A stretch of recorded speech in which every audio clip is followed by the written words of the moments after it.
What happens when the fairy tale shatters?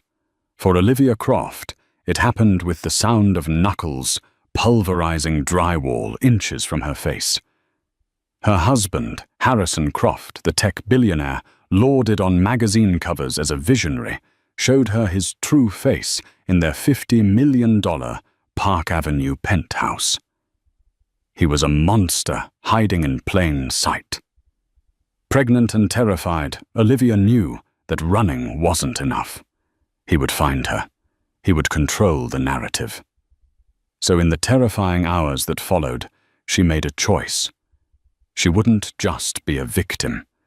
She would be the architect of his downfall, using the one weapon he never accounted for, the truth captured in crystal clear 4K video. The argument, like most of them, started over something laughably insignificant. A caterer for the upcoming Croft Foundation gala. Harrison wanted per se. Olivia, having heard whispers of their declining standards, suggested a private consultation with Daniel Hum's team from 11 Madison Park. To the outside world, it was the epitome of a 1% problem. To Olivia, sitting in their sprawling penthouse that overlooked Central Park like a kingdom, it was a test. A small, seemingly harmless push to see if she still had a voice. Harrison Croft didn't just occupy a room, he consumed it. At 42, he still possessed the restless, predatory energy that had helped him build his tech empire, Croft Enterprises, from a garage startup into a global behemoth.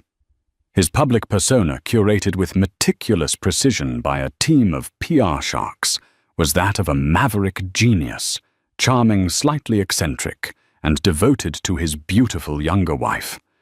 They were the golden couple, their life a meticulously art-directed fantasy for the masses.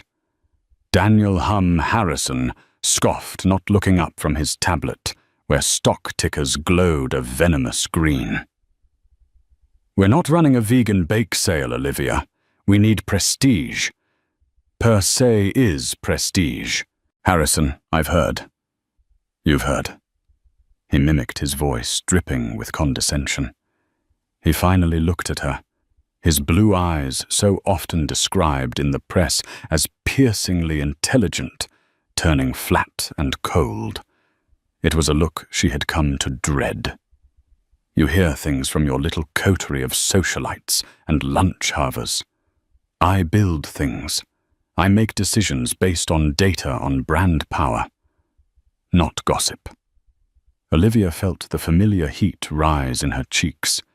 At 7 months pregnant, her body already felt like a foreign country, and his dismissiveness made her feel like an unwelcome tourist in her own home. She placed a hand on her swollen belly, a subconscious gesture of protection. "It's not gossip. It's a gala for our foundation. My name is on it, too." "I just want it to be perfect," she said, her voice softer than she intended. She hated how he made her small. "It will be perfect when you stop trying to meddle in things you don't understand." He stood up, the tablet clattering onto the glass coffee table. He began to pace a coast tiger in a bespoke Brioni suit. The penthouse, with its floor-to-ceiling windows and minimalist furniture, suddenly felt claustrophobic. "Do you have any idea the pressure I'm under? The Vanguard deal is on a knife's edge. We have a hostile takeover bid from Kenji Tanaka's firm in Tokyo. My entire legacy is on the line, and you're here debating canapés. This has nothing to do with canapés, and you know it," she retorted, a spark of her old self flaring up. Before she was Mrs. Croft, she was Olivia Davenport, a sharp art curator with a master's degree from Sotheby's. She had a mind, an opinion, a life. He had systematically dismantled it, piece by piece, cloaking the demolition in the guise of luxury and protection. "Oh, enlighten me then. What is this about?" he sneered, turning to face her fully. This was the precipice, the point where she could retreat, murmur an apology, and let him win. It was the easier path, the one she had taken 100 times before. But the life growing inside her made her brave. She couldn't let her child see her as a doormat.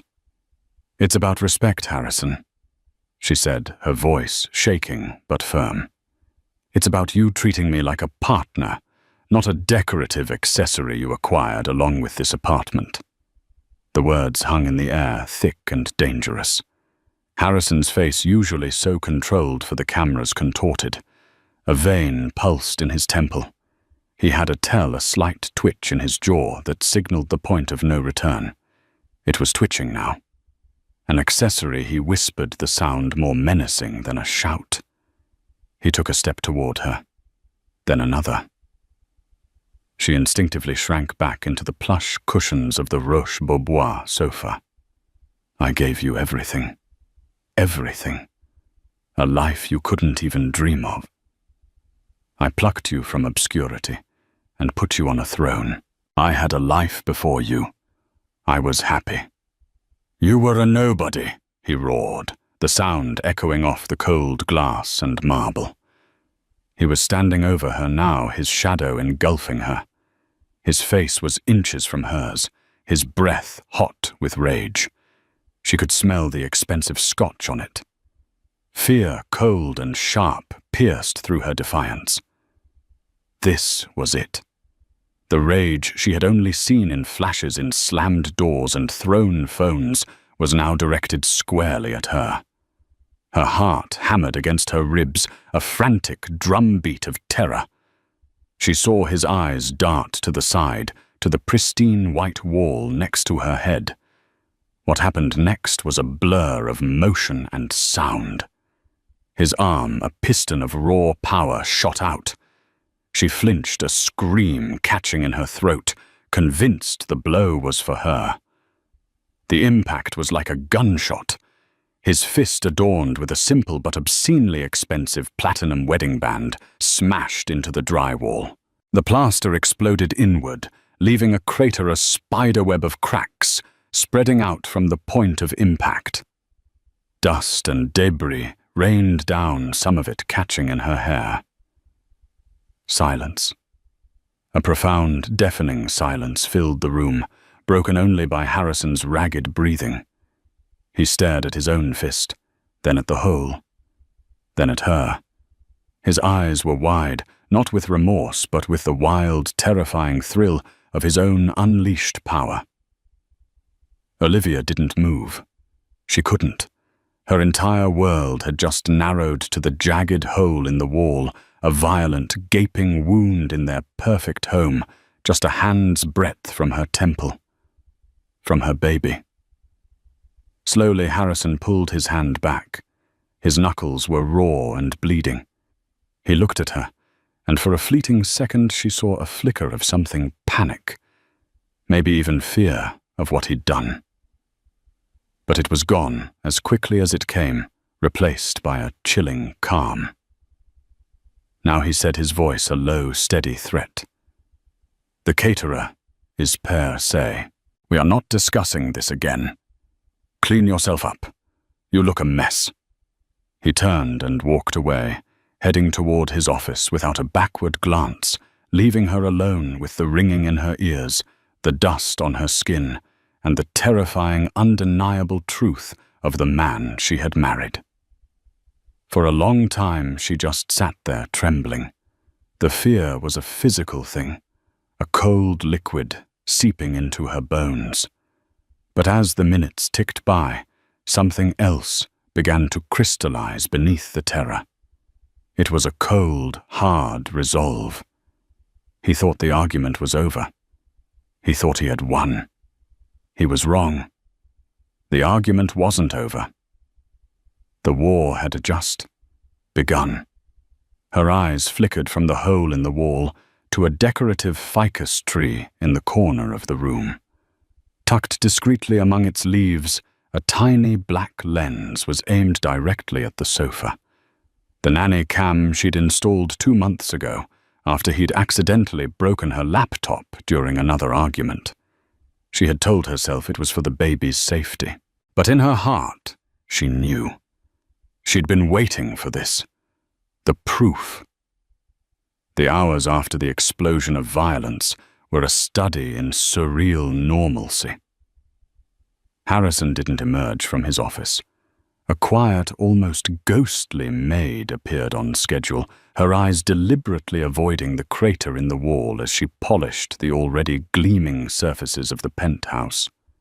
Dinner was served for one a filet mignon.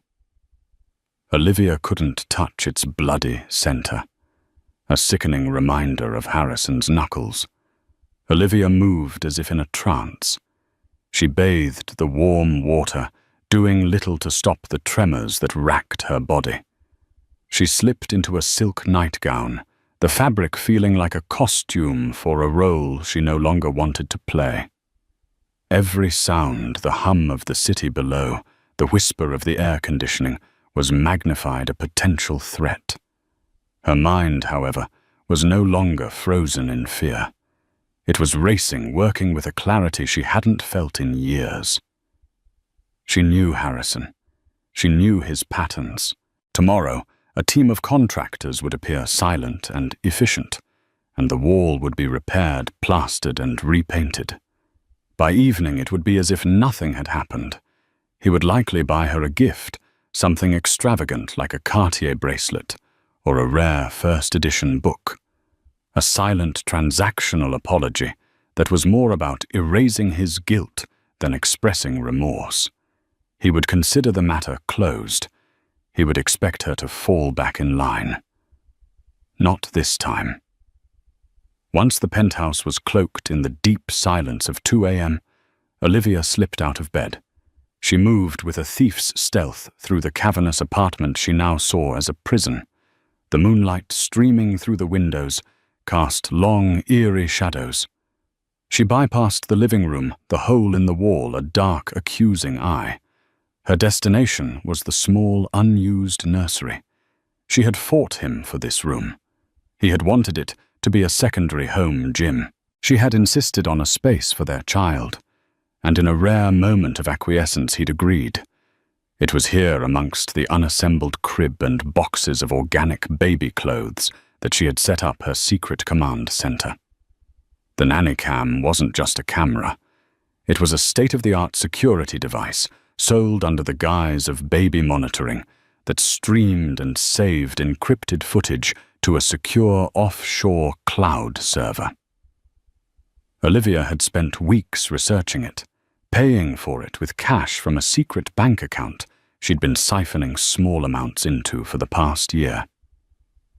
She sat down at the small desk she'd placed in the corner, her fingers trembling as she typed in the long, complex password to access the server. The portal opened. There it was, a timeline of video files time-stamped and dated. She navigated to today's date, her heart pounding a frantic rhythm against her ribs. She found the file labeled Living Room Cam 1745-1830. She clicked play. The scene unfolded in chilling high definition. The colors were vivid, the audio painfully clear. She watched the argument as if it were a movie starring a stranger. She saw herself looking small and vulnerable on the sofa. She saw Harrison, his swagger, his condescension, his escalating rage. She heard his voice a venomous hiss, then a roar. And then she saw it. The lunge, the blur of his arm, the explosion of plaster. She saw herself flinch, her body curling in on itself to protect her unborn child. She saw him stand there breathing heavily, a conqueror surveying his territory. She heard his final chilling words. "Clean yourself up." Watching it back was 1,000 times worse than living it. There was no ambiguity, no room for him to twist the narrative. It wasn't a he said, she said. It was a cold, hard, visual fact.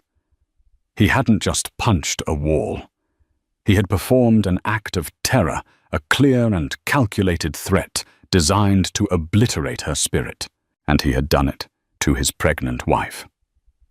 She downloaded the file, saving 3 separate copies, 2 encrypted USB drives.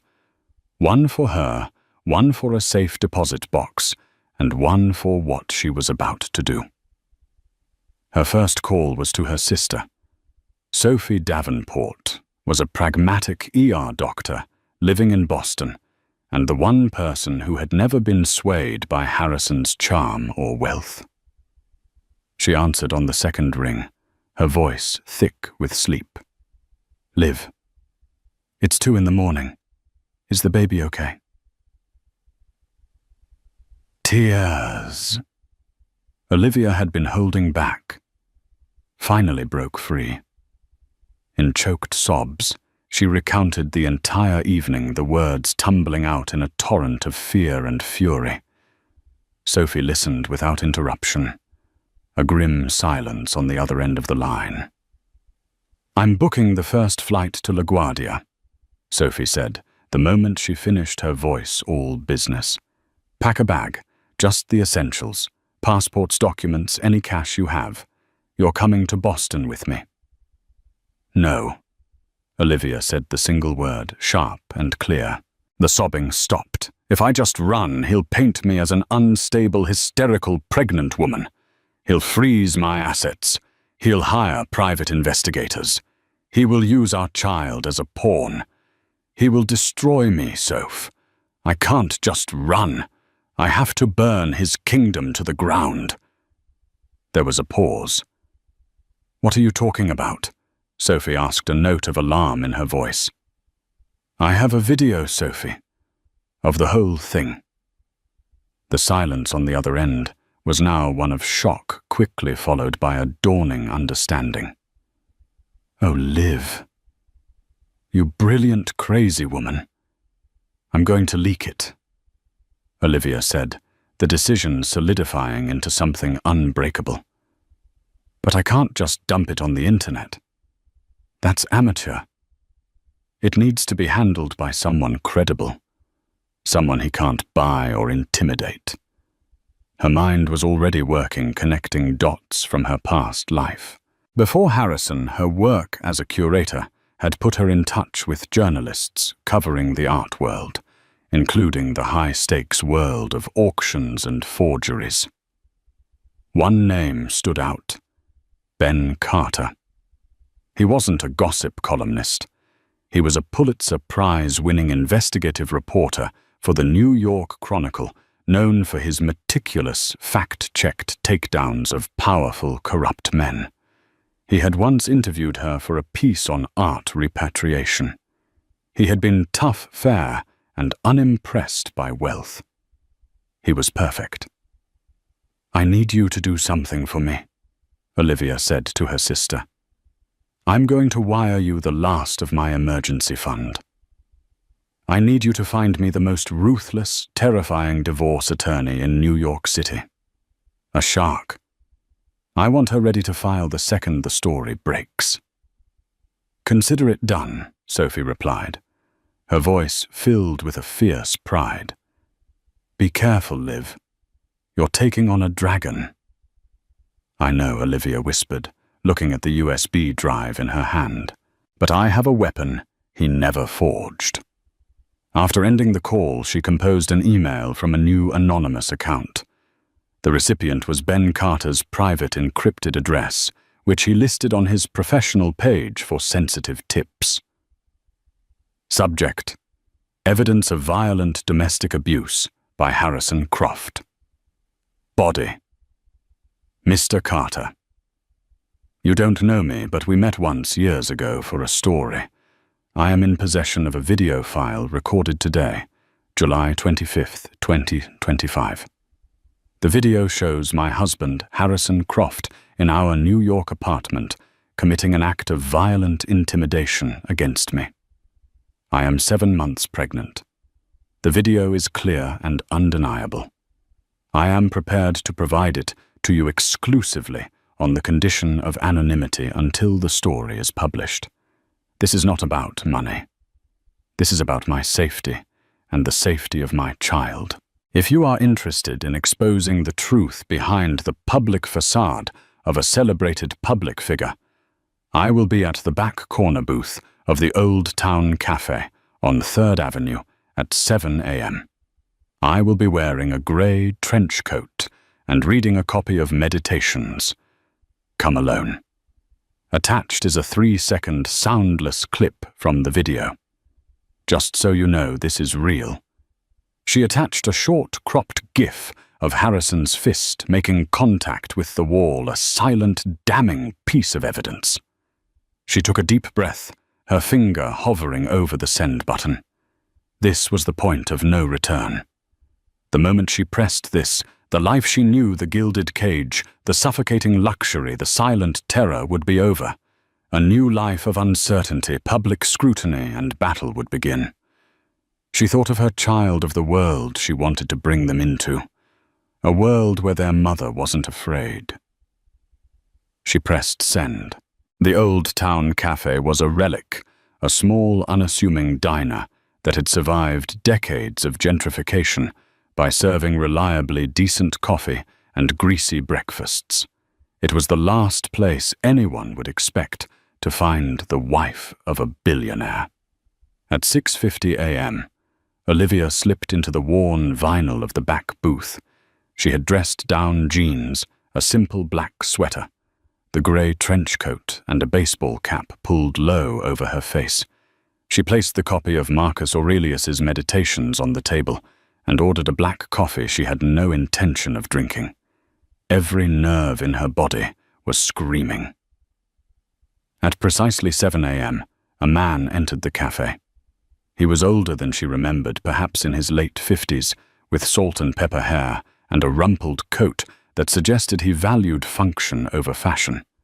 It was Ben Carter. His eyes scanned the room instantly, dismissing the few other patrons, and landed on her. He approached the booth with a cautious, deliberate gait. "Mrs. Croft," he asked, his voice a low baritone. He didn't offer a hand, just slid into the opposite side of the booth. "I prefer Olivia Davenport," she said, her voice steadier than she felt. He gave a slight nod. "Fair enough. You brought a storm to my inbox this morning, Miss Davenport. Is it a storm you're willing to chase?" "I watched the clip," he said, getting straight to the point. "It's compelling. But a 3-second GIF isn't a story. I need context. I need to see the full video. I need to verify its authenticity. And I need to know why you're doing this. The world will call you a gold digger, a scorned wife out for revenge. You need to be prepared for that." Olivia met his gaze unflinching. "I am prepared to be called worse. What I'm not prepared for is raising my child in a house where rage is normalized and violence is the answer to a disagreement. I'm not doing this for money. I'm doing this for my life." She reached into her bag and slid one of the encrypted USB drives across the table. "This is the full unedited file, time-stamped with metadata intact. My husband's IT security is legendary, but this system is completely independent. It's clean. The full video shows the entire argument, from the discussion about a caterer to the moment he punched the wall and walked away." Ben picked up the drive, examining it. "This could bring down one of the most powerful men in the country. It will have consequences for him, for his company, for you." "I'm counting on it," Olivia said. "My team will need a few hours to verify everything he said, pocketing the drive. If it's what you say it is, we'll run it on the Chronicle's front page, digital first, by noon. Once it's public, my editors will want an exclusive interview, on the record. You'll have it," she agreed, "as soon as I'm in a secure location." Ben Carter stood up. "Stay safe, Miss Davenport." He left as quietly as he had arrived. Olivia remained in the booth for another 10 minutes, her body thrumming with adrenaline. The first chess move had been made. Now she had to prepare for the counterattack. She left the cafe and took a winding, circuitous route through the city-switching subway lines twice before emerging in a completely different neighborhood. There, a black car was waiting. Sophie had come through. The driver simply held up a phone with the name Evelyn Reed on it. Olivia got in. The hours that followed were a blur of calculated action. Evelyn Reed was everything Sophie had promised, a powerhouse in a razor-sharp suit with an office in Midtown that radiated quiet, expensive competence. She listened to Olivia's story with fierce, focused attention, her expression unreadable. When Olivia finished, Evelyn gave a single, sharp nod. "Good," Evelyn said. "The video is your shield and your sword. While Carter's team is verifying, we prepare for war." For the next 3 hours they worked. Evelyn and her team drafted divorce papers, citing irreconcilable differences and a history of controlling behavior and abuse. They prepared a motion for an emergency protective order to be filed the moment the story broke. They initiated proceedings to freeze a portion of the marital assets before Harrison could hide them offshore. Olivia signed document after document, her signature growing bolder with each one. She was no longer just Olivia. She was a plaintiff, a force of legal action. At 11:58 a.m., Olivia was in a hotel suite that Evelyn had secured under a corporate alias. Sophie was there, having landed at LaGuardia and come straight to the hotel. The sisters were sitting in silence, watching the clock, when Sophie's phone buzzed. Then Olivia's. Then they buzzed again and again, an electronic chorus of chaos. It had begun. A push alert from the New York Chronicle app was the first drop in the deluge exclusive tech. Billionaire Harrison Croft, seen in violent outburst against pregnant wife in leaked video. Sophie clicked the link. There it was. The front page of the Chronicle's website was dominated by a still frame from the video. Harrison, his face a mask of fury, his fist inches from a cowering Olivia. Below it, Ben Carter's meticulously detailed article laid out the story, embedding the full, shocking video. The storm had made landfall. Within minutes, Harrison Croft was the #1 trending topic worldwide. The video was everywhere, ripped from the Chronicle site, and shared millions of times a minute across Twitter, Instagram, and TikTok.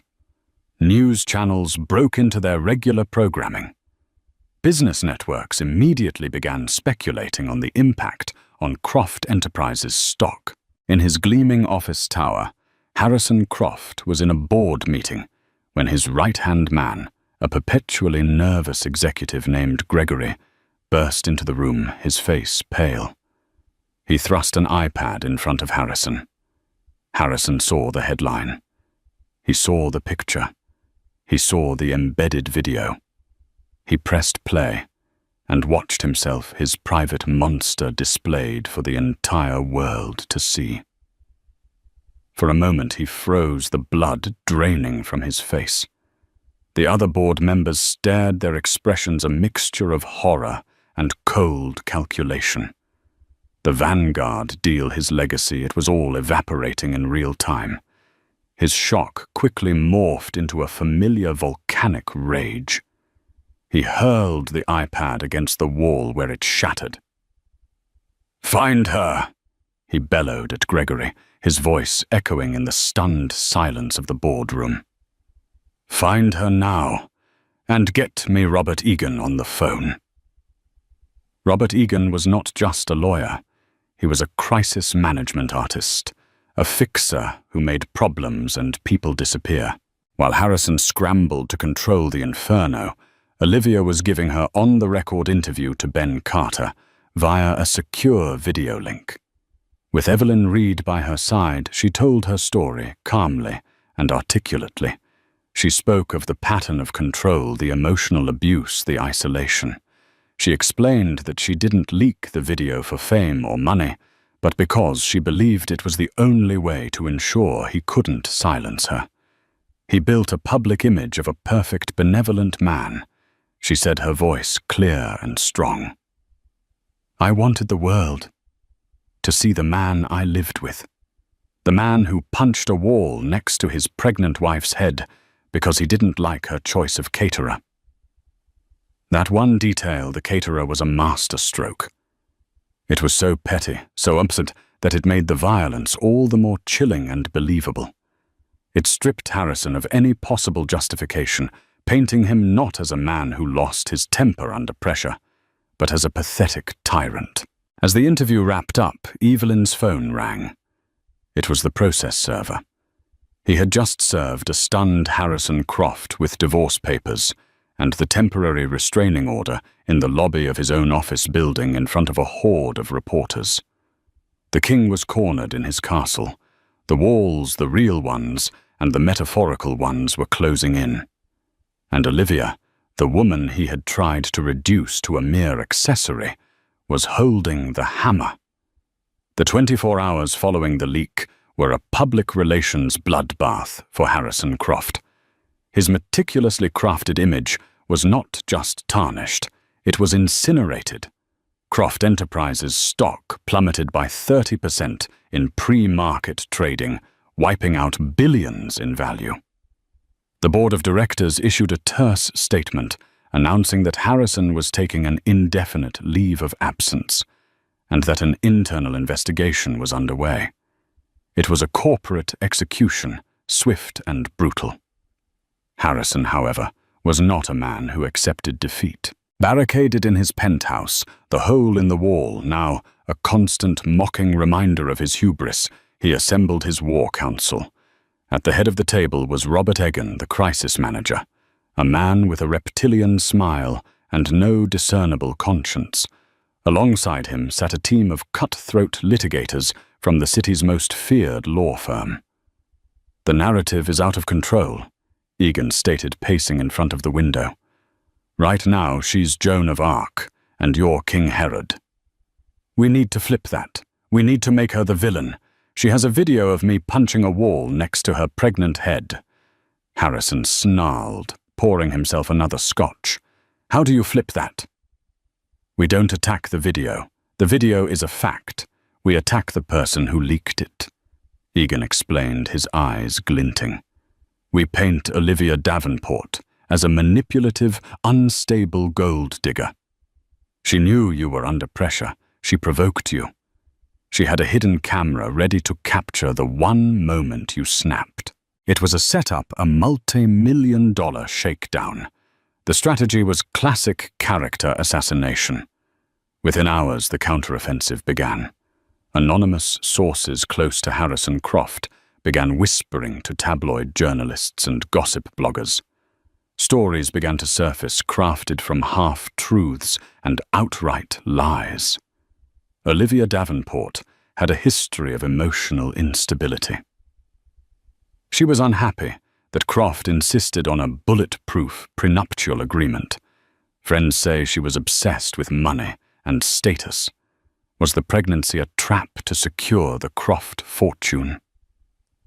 They dug into her past, unearthing a college boyfriend who, when paid a handsome sum, was willing to describe her as dramatic and demanding. They leaked details of her prenuptial agreement, framing her legal challenge as a greedy money grab rather than a fight for a fair settlement. Olivia, watching the smear campaign unfold from the sterile safety of her hotel suite, felt a surge of nausea that had nothing to do with her pregnancy. She had expected it, Evelyn had warned her, but the sheer viciousness of it was breathtaking.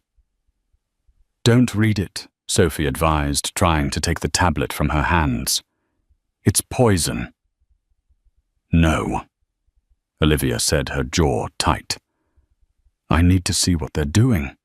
I need to know the weapons they're using. In their own war room, Evelyn Reed was calm, almost serene. This is predictable, she told Olivia over a conference call. It's the standard playbook for powerful abusers. They are also making a critical mistake. They are underestimating you. Evelyn's strategy was not to engage in the mudslinging. We stay above it. We let the video speak for itself, and we focus on the legal arena. The court of public opinion is fickle. A court of law requires evidence. The first legal skirmish was the hearing for the permanent protective order. Harrison's lawyers argued that the incident was a one-time mistake, an aberration born of immense stress. They portrayed him as a man deeply remorseful for his actions, a man who loved his wife and was desperate to save his family. They submitted sworn affidavits from staff and friends attesting to his gentle nature. Then it was Evelyn's turn. She didn't call Olivia to the stand to be cross-examined and torn apart. Instead, she presented her own evidence. She started by playing the video again, forcing Harrison, who was present via video link, to watch it in front of the judge. But she didn't stop there. This was where Olivia's meticulous, fearful documentation paid off. Evelyn presented a timeline of evidence stretching back over a year. "Your Honor," Evelyn began, her voice crisp and clear. "The defense claims this was a one-time mistake. We have evidence to the contrary." She submitted time-stamped photographs of the laptop Harrison had accidentally broken. An audio recording captured on Olivia's phone of Harrison verbally berating her, calling her worthless and an embarrassment. Emails from Harrison to Olivia's friends, subtly discouraging them from visiting. Financial statements showing how Harrison had systematically closed Olivia's personal credit cards, rerouting all her finances through a joint account that he monitored daily. It was a devastating mosaic of coercive control. The punch was not an isolated act. It was the crescendo of a long campaign of psychological abuse. But the real twist, the move Harrison and his team never saw coming, came from an unexpected quarter. Gregory Harrison's loyal right-hand man had been observing the fallout with growing horror. He had enabled Harrison for years, cleaning up his messes, soothing his ego, and turning a blind eye to his temper. But seeing the video, the cold terror in Olivia's eyes, and then witnessing the brutal campaign to destroy her, it had cracked his conscience. He had a daughter of his own. Panicked by the internal investigation at Croft Enterprises, and terrified of being legally implicated in Harrison's downfall, Gregory made a choice. He contacted Evelyn Reed. He didn't have evidence of more physical abuse. He had something far more damaging to a man like Harrison Croft, evidence of financial crimes. Gregory provided Evelyn with documents proving Harrison had been using the Croft Foundation, the very foundation they were planning the gala for, as a personal slush fund, funneling charitable donations to cover personal expenses and risky private investments. He was laundering money through his own philanthropy. At the next hearing, which was meant to be a preliminary discussion about asset division, Evelyn Reed dropped the bomb. "Your Honor, my client is not just a victim of domestic abuse, but she has also unwittingly been made party to potential federal crimes," Evelyn announced to a stunned courtroom. "We have evidence of significant financial impropriety related to the Croft Foundation, and we will be turning this evidence over to the U.S. Attorney's Office for the Southern District of New York." The color drained from the faces of Harrison's lawyers. This changed everything.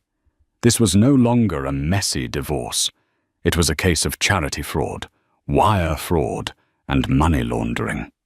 Harrison's personal liberty was now on the line. The legal battlefield had just expanded, and Harrison was now fighting a war on two fronts, with his reputation in tatters and the federal government about to become his new adversary. The smear campaign against Olivia halted abruptly.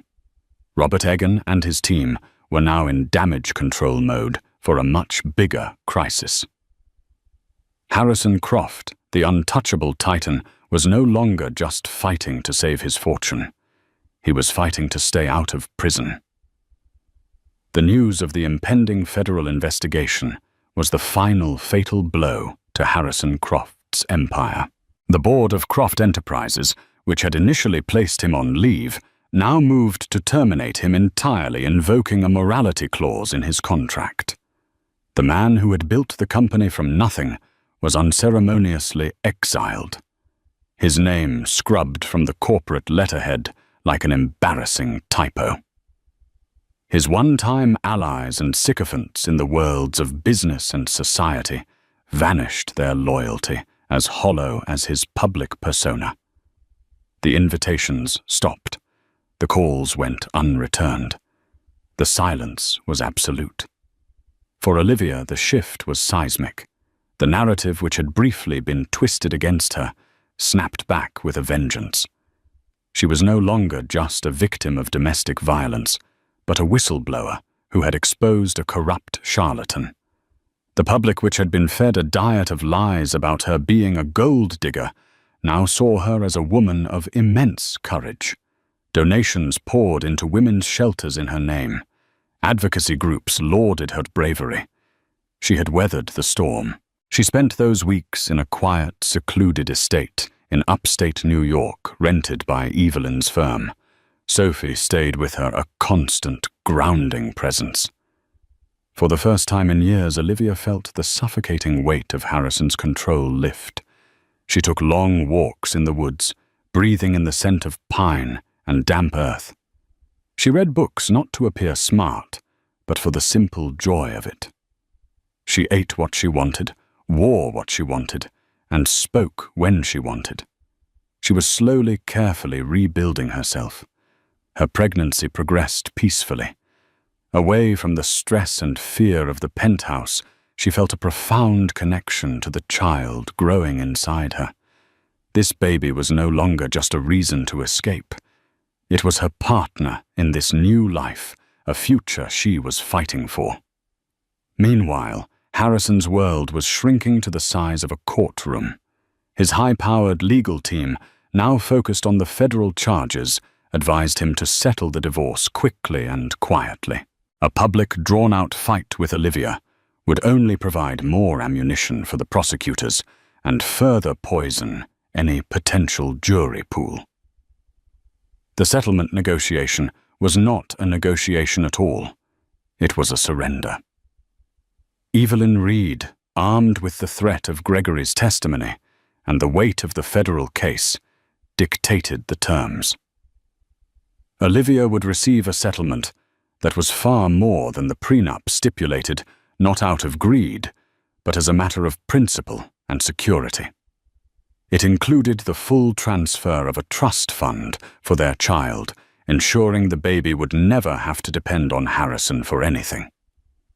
More importantly, it included Harrison relinquishing all parental rights.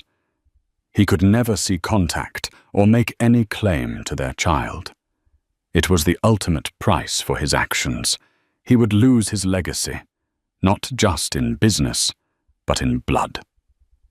Faced with the prospect of a lengthy prison sentence, a desperate Harrison agreed to everything. He signed the papers, his signature, a weak scrawl, a ghost of his former arrogant flourish. The final piece of the puzzle fell into place a week later. The U.S. Attorney for the Southern District of New York held a press conference.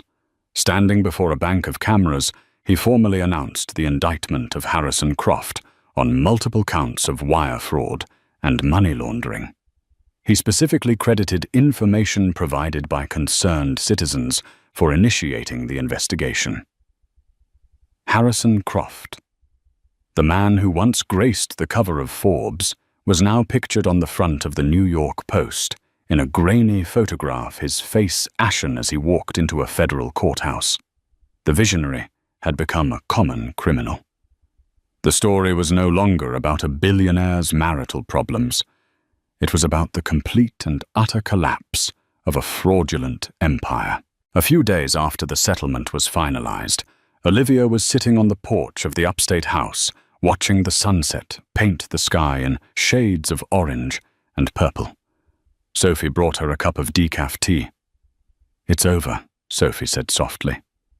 "You did it, Liv. You actually did it." Olivia placed a hand on her belly, where she felt a gentle kick. A small smile touched her lips. "We did it." She thought about the woman she was just a few months ago, trembling on that sofa, feeling small and silenced. It felt like a lifetime ago.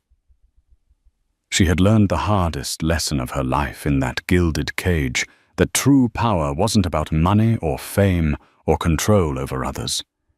It was about controlling your own story. The leak of the video had been an act of desperation, but it had transformed into an act of liberation. It hadn't just exposed Harrison, it had freed her. She had walked through fire and emerged not unscathed but stronger, purer, and finally unequivocally herself. She wasn't Mrs. Harrison Croft anymore. She was Olivia Davenport, a mother-to-be, a survivor, and the architect of her own quiet, beautiful freedom. The future was uncertain, but for the first time in a very long time, it was hers to write. 6 months felt like a lifetime. The world that had imploded in a storm of headlines and legal filings had settled into a fragile, quiet peace. Winter had descended upon New England, blanketing the landscape in a soft, sound-dampening layer of snow. Olivia had traded the suffocating luxury of a Park Avenue penthouse for a modest, charming colonial in a quiet suburb of Boston. It was a 5-minute drive from her sister Sophie, a proximity that felt like a fortress wall. Her new life was measured in the rhythms of her daughter Lily. The baby had been born in late autumn, a healthy, beautiful girl with Olivia's dark hair, and to her immense relief, none of Harrison's features.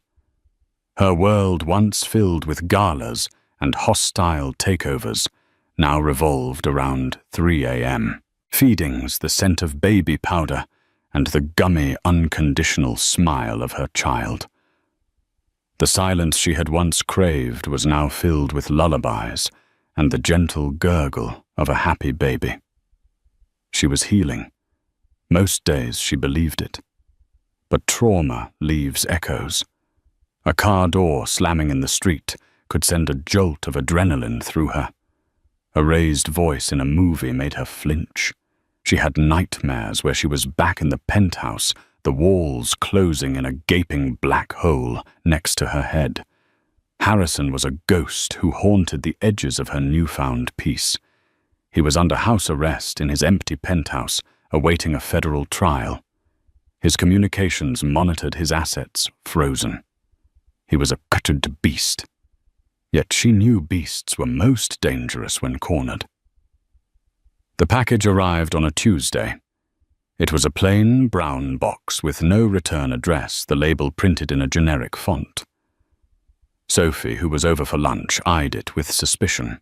"Probably another baby gift from some well-wisher," Olivia said, trying to sound casual as she sliced through the tape with a kitchen knife. The public by and large remained on her side. She'd become a reluctant symbol of survival, and gifts from strangers weren't uncommon. But this wasn't a baby blanket or a stuffed animal. Inside, nestled in tissue paper, was a worn, leather-bound book. Olivia's breath caught in her throat. She knew it instantly. It was her father's journal. Her father, a history professor who had died a decade ago, had been a prolific writer. His journals were his most prized possessions. After his death during a chaotic move, several of them had been lost, including this one from his final year. Olivia had mourned its loss for years. She had told Harrison the story once in the early days, in a moment of intimate, trusting vulnerability. He had listened, his expression full of sympathy. She opened the cover. On the inside page, in her father's familiar scrawl, was his name, Professor Alistair Davenport. Tucked beneath it was a small, crisp, new piece of paper. On it, a single typewritten sentence. A legacy is a hard thing to lose, isn't it? The air rushed out of Olivia's lungs. The journal felt suddenly cold, toxic. This wasn't a gift. It was a threat. It was Harrison reaching through the walls of his prison to touch her, to violate the sanctuary of her new life. He was reminding her that he knew her, that he owned pieces of her past, that he could still unearth her most private sorrows and use them as weapons. He was telling her that even though she had taken his future, he still had a hold on her past. Liv. What is it? You're as white as a sheet, Sophie said, rushing to her side. Olivia couldn't speak. She just pointed at the journal at the taunting anonymous note. Sophie read it, and her face hardened. That monster, she whispered, her voice laced with venom. How he's under house arrest. That was the question that screamed in Olivia's mind. She immediately called Evelyn Reed. The lawyer was furious, her voice a whip crack over the phone.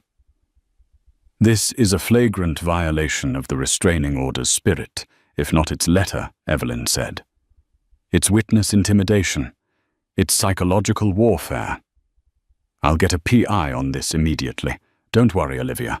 We'll find out how he did it. The private investigator, a former NYPD detective named Mike Corrigan, was discreet and efficient. For 2 weeks, Olivia lived on edge, jumping at every shadow. She installed a more advanced security system. She rarely left the house.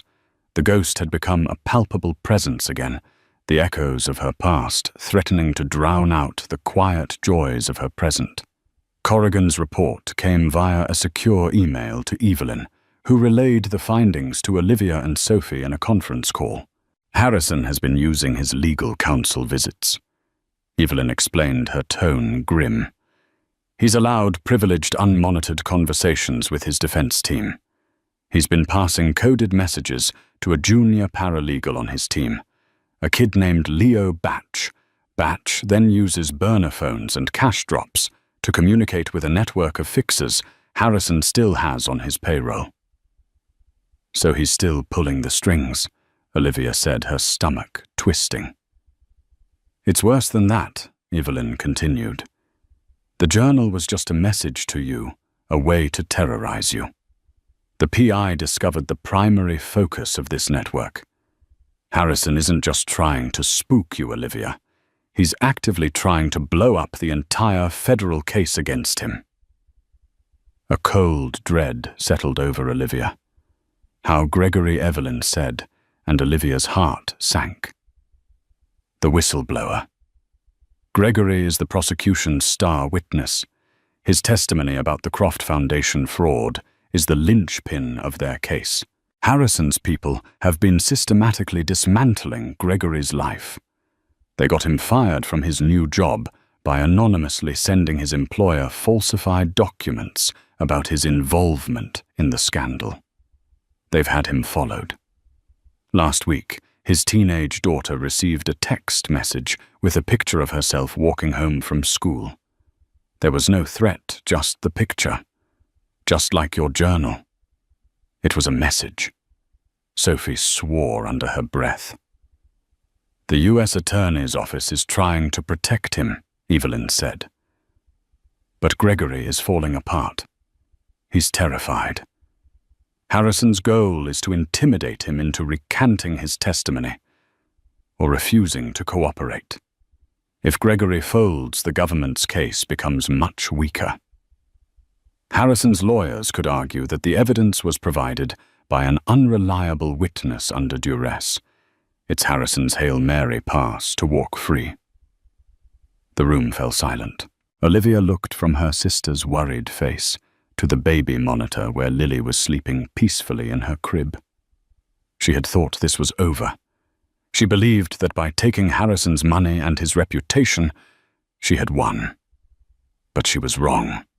His freedom was the one thing she hadn't taken, and now he was using it as a weapon to claw his way back. If he succeeded, If he walked out of that courthouse a free man, he would never stop. The packages would never stop. The fear would never stop. He would be a shadow stretching over her and her daughters' entire lives. Her peace, she realized, was entirely conditional. It depended on him being locked away truly and finally powerless. A new kind of resolve, cold and hard as steel, settled in her heart. She had spent months healing, building a quiet life. Now she understood. Hiding wasn't healing. True healing was making sure the monster could never hurt anyone again. Evelyn. Olivia said, her voice devoid of any tremor. It was the voice of a CEO, not a victim. When I was married to Harrison, I wasn't just a decorative accessory. I sat in on meetings. I was there for phone calls about the foundation. He used to boast to me late at night about how he'd move money through the charity accounts to fund his passion projects. He called it creative accounting. He thought I was too stupid to understand. She paused, taking a deep breath. He thought I wasn't listening. But I was. I remember dates. I remember project names. I remember numbers. Evelyn was silent for a moment on the other end of the line. Olivia could almost hear the gears turning in her sharp legal mind. Olivia, she said slowly, are you saying you can corroborate Gregory's testimony? That you can be a direct witness to the fraud I'm saying? I can be a better witness than Gregory. Olivia corrected her. Gregory saw the spreadsheets. I heard the confession from the man himself, the U.S. Attorney's office. Would they be interested in a new star witness? They would see it as a gift from God. Evelyn breathed. But Olivia, this means taking the stand. In open court, his lawyers will try to tear you apart. They will use every lie, every piece of the old smear campaign. They will paint you as a vengeful ex-wife. It will be brutal. Olivia looked over at Lily again, sleeping soundly, blissfully unaware of the darkness her mother was fighting. She had taken the video to protect this child. Now she had to finish the job. She couldn't build a life of peace on a foundation of fear. She had to build it on a foundation of justice. Let them try. Olivia said, her voice ringing with the clarity of absolute certainty. They called me a gold digger. They called me unstable. They can call me whatever they want. But when I take that stand and look that jury in the eye, the only thing they're going to call me is credible. Get me the U.S. attorney. In the end, this isn't just a story about a leaked video and the fall of a powerful man. It's a testament to the quiet strength that can be forged in the darkest of places. Olivia Davenport's journey from a terrified wife in a golden prison to a woman who reclaimed her own life serves as a powerful reminder that the truth, when wielded with courage, is the most formidable weapon of all. She didn't just escape her abuser. She dismantled the very source of his power, proving that real strength isn't about how hard you can punch, but about how resiliently you can stand back up. Her story is a voice for the voiceless, and a symbol of hope for anyone who feels trapped. If Olivia's story of courage resonated with you and you believe in the power of truth, please give this video a like and share it to spread the message. Subscribe to our channel for more real-life stories that matter. What would you have done in her position? Let us know in the comments below. Thank you for watching.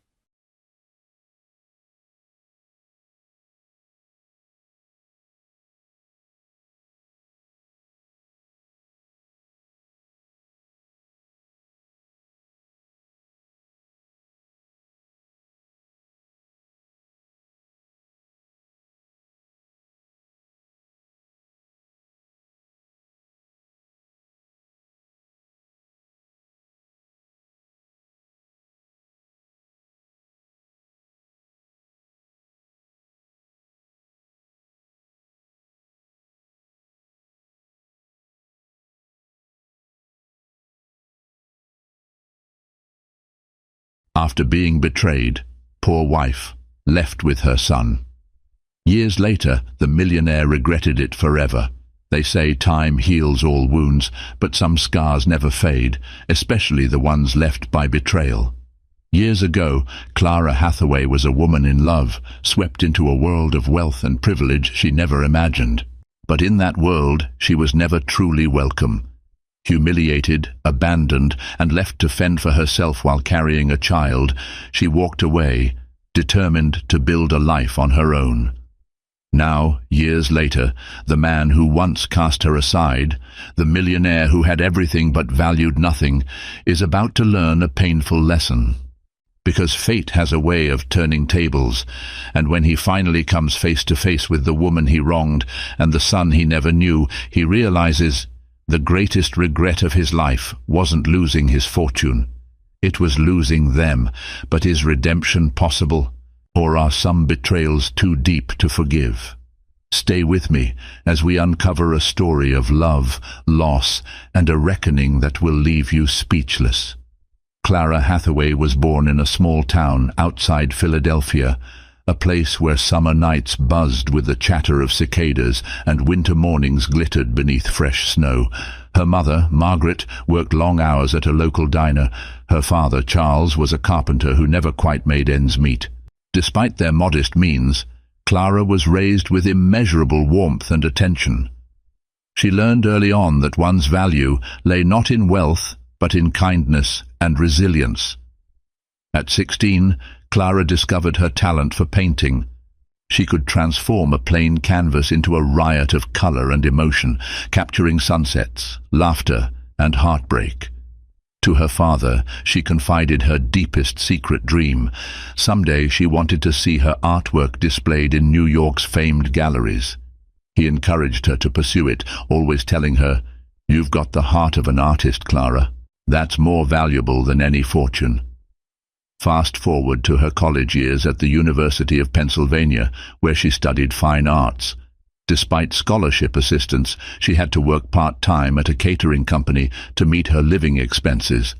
It was at one of these events, a lavish charity gala in downtown Philadelphia, where fate intervened.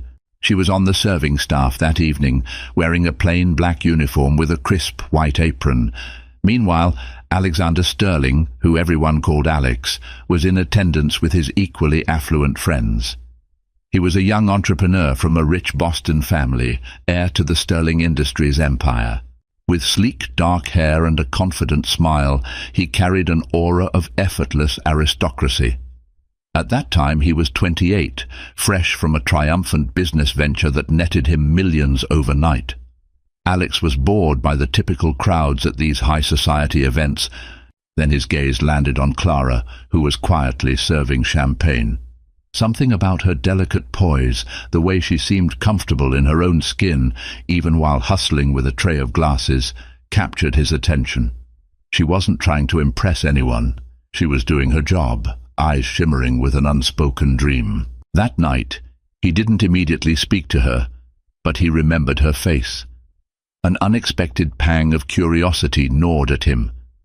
Days later, as if orchestrated by destiny, they crossed paths in the university courtyard. Clara, carrying art supplies, collided with him by accident. Charcoal sketches went flying into the wind. Alex knelt to help her gather them, and that fleeting moment crystallized something. A warmth in Clara's eyes contrasted sharply with the circle of opulence he was accustomed to. A conversation sparked, kindled by genuine interest. Their connection felt natural, like two pieces of a puzzle. Not long after, Alex asked her out for coffee. Clara, initially hesitant, finally agreed. Thus began a whirlwind romance that no one could have predicted, the up-and-coming millionaire and the down-to-earth artist. Their early relationship was woven with stolen kisses between classes, late-night walks by the Squealkill River, and confessions about their dreams for the future. She taught him how to see beauty in small things, while he introduced her to a world of infinite possibility and, admittedly, infinite temptations. In the eyes of the world, they were an odd pair, but in each other's eyes they found a perfect fit. Neither could foresee the heartbreak and public humiliations that would come. Not in those early days when love seemed invincible beneath the star-swept sky. A year into their relationship, Clara began to see small fissures in Alex's otherwise flawless facade. While he showered her with gifts, a silver bracelet for her birthday, tickets to exclusive art shows, romantic weekend getaways, there was a guarded intensity lurking beneath his charm. He was fiercely ambitious, constantly surrounded by wealthy friends and business associates who had grown up in the same privileged circles. Clara found herself struggling to keep her footing in that environment. She was a self-made spirit, used to living frugally and working 2 part-time jobs. The ostentatious parties, the designer clothes, and the expensive champagne often felt alien. She tried her best to adapt because she loved Alex, and at times she couldn't help but feel like she was living in a dream, her new life a stark contrast to the diner in her hometown. However, she noticed that whenever Alex introduced her to his associates, an undercurrent of skepticism floated in the air. His friend group included names like Gregory "Greg" Ridley, the heir to a real estate empire, and Sabrina Marchant, a glamorous investor known for her strategic mind and predatory flair in business deals. They would smile politely at Clara, but she sensed their silent judgment. "She's not one of us." It didn't help that Clara was fiercely independent and unwilling to let Alex pay her bills. When he insisted on buying her a brand new BMW for her 21st birthday, she politely declined. "I can't let you do that," she said softly, hoping to appease his pride. "I can't even afford the insurance." The tension spilled over during an after-party at Alex's penthouse suite in New York. Clara witnessed Alex stress out over the slightest thing, like if a waiter brought the wrong brand of sparkling water. She also overheard him on a heated phone call with an investor, using cutting words that alarmed her. She approached him afterward, concern etched on her face. "Are you okay?" He brushed her off with a forced smile. "Just business. You wouldn't understand." That one line stung. You wouldn't understand. It implied an intellectual or experiential gulf that set them apart. She swallowed her hurt, attributing his brusqueness to business pressure. But the cracks had begun, hairline fractures in a seemingly robust relationship. In a quieter moment, Alex confessed his frustration about his father's looming presence. "I have to prove myself, Clara," he said. "My father thinks I'm just coasting on the sterling name." This vulnerability opened a window into his insecurities. Suddenly Clara understood. Alex's arrogance was partly armor to hide a fear of not being good enough. She tried to reassure him, saying, "You're talented, Alex. You have everything you need to succeed on your own." But sometimes no amount of reassurance can fill the void of self-doubt. Life went on, with fleeting moments of joy overshadowing the creeping sense of disconnection. Clara painted, Alex hustled for bigger deals. They still found comfort in each other's arms at night, but beneath the surface, the first cracks in their gilded life were forming. Neither realized how deep those fissures would soon become. By the time Clara graduated, their relationship had evolved into an engagement. Alex proposed in the courtyard where they first met, presenting a stunning ring that glistened in the afternoon sun. Tears of happiness spilled down Clara's cheeks as she said yes. She thought it was the happiest day of her life, a promise that their love would weather any storms. They scheduled a wedding for the following spring at a luxurious vineyard estate owned by Alex's acquaintance, Sabrina Marchant. It was to be a grand ceremony with hundreds of guests, business moguls, celebrities, and politicians. Word traveled in social circles. The young sterling scion was marrying an art school graduate of humble background. In the months leading up to the wedding, Clara frequently felt like a fish out of water. Under the guise of offering help, Sabrina took it upon herself to criticize nearly every choice Clara made for the wedding. "Darling, that color is too pastel," she would say, or "those centerpieces look cheap." Greg Ridley chimed in with remarks like, "I hope you're prepared for the tabloids," or "Are you sure you can handle the sterling lifestyle?" One evening, the humiliations reached a fever pitch. Clara and Alex attended a charity banquet in Boston, hosted by a prominent figure named Howard Winchester. The event was as glamorous as it was exclusive, featuring a performance by renowned cellist Yo-Yo Ma and a buffet catered by chef Thomas Keller. Dressed in a pale blue gown, Clara clung to Alex's arm, trying to hide her nervousness. During dinner, an influential gallery owner named Meredith Walton approached their table. Clara had spent months yearning to meet someone like Meredith, hoping to secure a chance to showcase her art. Sensing an opportunity, Clara politely introduced herself, heart pounding. But before she could finish her sentence, Sabrina slid into the conversation, overshadowing Clara with boastful chatter. "Oh, Clara's art is nice," Sabrina said, her tone dripping with condescension. "She's got a lovely hobby, but her real focus, of course, is preparing for her new life as Mrs. Sterling." Laughter rippled around the table, though some guests shifted uncomfortably in their seats. Clara's cheeks burned. She looked to Alex, hoping he would speak up, yet he remained silent, offering her a tight smile that seemed to say, "Let it go." Later, when Clara asked him why he hadn't defended her passion, he shrugged. "They didn't mean any harm. You can't be so sensitive." Hurt swirled in her chest. She felt minimized, cast aside as a mere accessory. The seeds of humiliation had taken root, each subtle jab or dismissive remark blossoming into bruises on her self-esteem.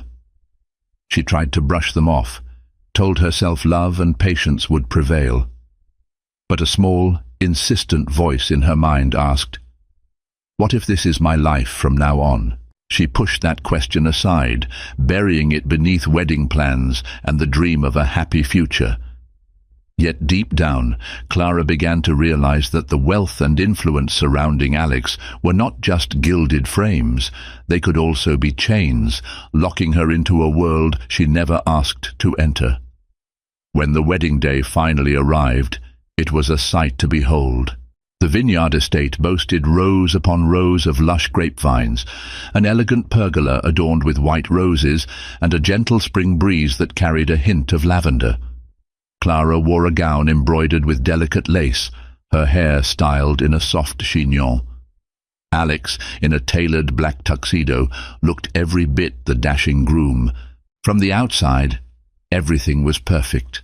Their vows, exchanged under a bright sky, brought tears to many eyes. Clara felt a wave of love and hope, as if the humiliations and judgments of the past months had dissolved under the promise of a new beginning. Alex squeezed her hands and whispered, "I love you." In that moment, she believed him wholeheartedly, but the reception that followed signaled the turning point. The exuberant celebrations included a cocktail hour, a 3-course dinner, and a band playing jazz standards. Among the well-wishers were many from the highest rungs of society, yet overshadowing the joy was a sense of competition and scrutiny. Every table buzzed with rumors about business deals, about who wore what designer label, about who was next in line for a board position. Clara felt more like a hostess to the wealthy crowd than a bride meant to be celebrated. Late into the evening, Alex's father, Lawrence Sterling, made a speech. He was a towering figure in a midnight blue suit, his hair silvered with age. Clearing his throat, he raised a glass. "A toast to my son and his lovely bride," he began, maintaining the veneer of paternal warmth. He extolled Alex's business achievements, commending the young man's instincts and cunning. Then he added, almost as an afterthought, "And of course, we welcome Clara into our family.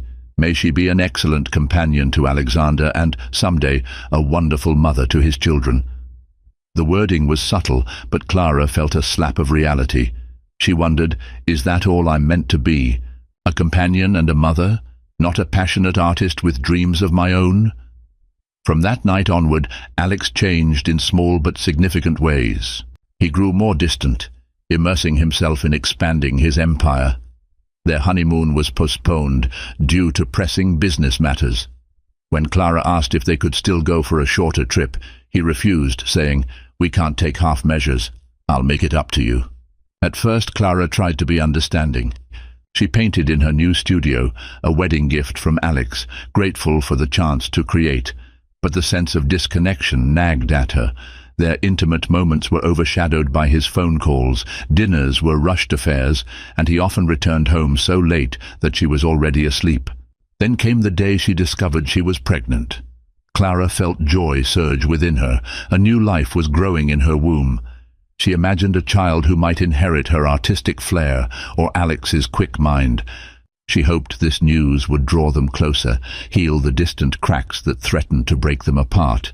But as she would soon find out, a new chapter of vulnerability and heartbreak was about to unfold, one that would test her strength in unimaginable ways. Pregnancy brought changes Clara hadn't anticipated. She experienced morning sickness, fatigue, and a roller coaster of emotions. Yet her excitement remained steadfast. She planned how the nursery would look: soft pastel walls, a handmade mobile, and whimsical watercolor paintings. She tried to share these hopes with Alex, but he was more concerned about scaling up his next acquisition. "We'll hire the best decorators," he said absently. "Don't stress yourself." Often Clara found herself alone in the Sterling mansion, the echo of her footsteps magnified by the emptiness. She confided her fears in Margaret, her mother, who offered gentle words over long phone calls. "You have to stand up for yourself, honey. He's your husband, but that doesn't mean you should lose your voice." When she was 6 months pregnant, Alex organized a business event at their home to showcase new developments under Sterling Industries. Among the attendees were Sabrina Marchant, Greg Ridley, and numerous corporate elites. Despite Clara's condition, Alex insisted she host the event to show the family side of Sterling's brand. That night, as servers circulated with champagne flutes and caviar, Clara tried her best to be the gracious hostess, but a guest, slightly tipsy, made a dismissive comment about Alex's charity case of a wife. Clara overheard it, her cheeks burning with humiliation. She glanced at Alex, hoping for some defense, some recognition that such a remark was unacceptable. Instead, Alex delivered the final blow. While speaking about the future of his company, he made an offhand joke, referencing the logistical challenge of an unexpected pregnancy, implying that fatherhood had caught him off guard at a critical time in his business. The crowd chuckled politely. Clara felt every muscle in her body tense. Tears blurred her vision. She retreated to a corner, physically ill. Instead of comforting her, Alex appeared irritated. "You're making a scene," he hissed, pulling her aside. "Can't you at least wait until the guests leave?" That was the moment something inside her snapped. She realized with crystal clarity that she, and now their unborn child, were nothing more than accessories in his carefully curated life. She packed a bag that very night, tears streaming down her face. The next morning, she told him she was leaving. His response was cold and laced with anger. "If you walk away now, don't expect to come crawling back," he said. Clara steeled herself. In a quiet voice, she replied, "I won't." Divorce proceedings began swiftly. Alex's high-powered lawyers tried to keep the affair discreet, but rumors circulated. After all, he was a prominent figure. Some tabloids gossiped that she was a gold digger, others portrayed Alex as a ruthless playboy. Only a few recognized the reality: two people once in love, torn apart by pride and humiliation. By the time the papers were signed, Clara had moved out to a modest apartment in Philadelphia, determined to rebuild her life. She ignored the hush money the lawyers offered. All she asked was to raise her unborn child in peace. She had no illusions about the difficulty ahead, but she also felt a surge of liberation. For the first time in months, the humiliations had lost their power over her. She was ready to stand on her own, for herself and her child. Late autumn leaves swirled around Clara as she stepped out of the courthouse. The final divorce decree rested in her trembling hands, marking both an end and a beginning. She was 7 months pregnant, yet somehow lighter. Freed from the stifling environment of Alex's world, she could finally breathe again. She moved into a small rented apartment in a neighborhood near Center City. It wasn't luxurious. The paint was peeling in a few spots, and the pipes clanged when water heated. But it was hers. She set up her easel by the largest window, where natural light poured in. Every morning she would make a cup of herbal tea, rest her hand on her growing belly and whisper, "We'll be okay." The struggle to regain her footing was real. She had to find a new job despite her pregnancy. Thankfully, a friend from art school, Jennifer Delgado, recommended her for a part-time teaching position at a community center. The pay was modest, but it allowed Clara to share her love of painting with children from disadvantaged backgrounds. She found solace in their joyful energy, in their bright eyes brimming with curiosity. At night, Clara painted. She poured her heartache and hope onto the canvas, exploring themes of metamorphosis, flowers breaking through concrete, birds taking flight. To her surprise, some of her pieces caught the attention of a small local gallery owned by an older woman named Rose Williams. Rose admired Clara's raw emotion, and soon Clara had her first local exhibit. Though it was a modest affair, it felt monumental to her. With each stroke of her brush, she rebuilt the fragments of her identity. Meanwhile, Alex was nowhere in sight. The only time she heard his name was through the occasional news snippet or social media post, touting Sterling Industries' latest triumph. While the tabloids briefly covered their divorce, interest waned when Clara refused interviews and Alex remained silent. Then came the day her water broke 2 weeks before her due date. Jennifer rushed her to the hospital. The delivery was neither simple nor painless, but after hours of labor, Clara gave birth to a healthy baby boy, whom she named Lucas. In her arms, Lucas's tiny fingers curled around hers, and Clara felt an overwhelming surge of love. Tears of joy mingled with sorrow that Alex wasn't there, but she pushed that thought away. This was her moment, her new beginning. Motherhood was a whirlwind of midnight feedings, diaper changes, and constant worry. But the first time Lucas smiled at her, all the exhaustion melted into pure adoration. She vowed to provide him with a life rich in love and creativity, even if financial struggles persisted. Days turned into weeks, and soon Lucas was cooing and kicking in his baby gym. Clara found a new routine. Teach painting classes at the community center in the morning, care for Lucas in the afternoon, paint at night when he slept. Each day brought small victories, Lucas rolling over for the first time, Clara selling a painting for a few $100s, and the glimmer of confidence returning to her eyes. Yes, life was harder now without the safety net of wealth. Yet in many ways, Clara felt more whole than she had in a long time. The humiliation from Alex's world still haunted her sometimes in her dreams, but each sunrise reminded her that she was free to pursue her own path, and that meant more than any fortune could buy. Lucas was the sun around which Clara's world now revolved. He had a head of dark hair, a cooing laugh, and eyes that sparkled with mischief. Even at just a few months old, he seemed alert to the colors and shapes around him, often babbling in delight when Clara painted. One chilly winter evening, as Clara gently rocked Lucas to sleep, she received a call from Margaret. Her mother was coming to visit. When Margaret arrived, she scooped Lucas up into her arms and showered him with grandmotherly affection. Margaret's eyes filled with pride at how her daughter had managed on her own. "You've done so well, sweetheart," she whispered, pressing a kiss to Clara's forehead. Still, the topic of Alex lingered like a ghost in the background. Margaret inquired politely, "Has he reached out?" Clara shook her head. Not once. Not even to check on Lucas. Her tone held sadness, but also resignation. She had made her choice, and she didn't regret it, at least not for her own sake. For Lucas, it was more complicated.